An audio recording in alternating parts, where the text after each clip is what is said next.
各位同學，大家好。我今日想介紹一本書，叫做《兩分銅幣》，係從一個求知嘅角度，燃起大家知識薪火嘅角度去介紹俾大家。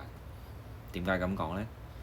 因為《兩分銅幣》係江戶川亂步第一本小說，好劃時代。而江戶川亂步本人亦都係劃時代。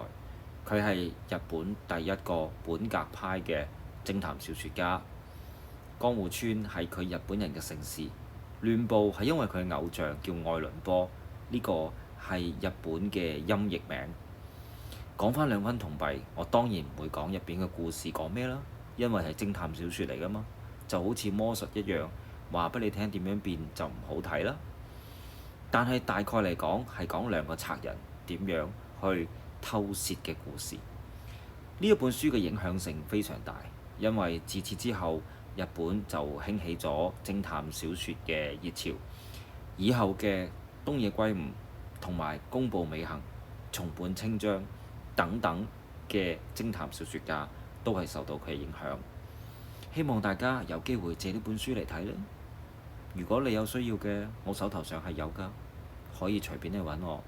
多謝大家。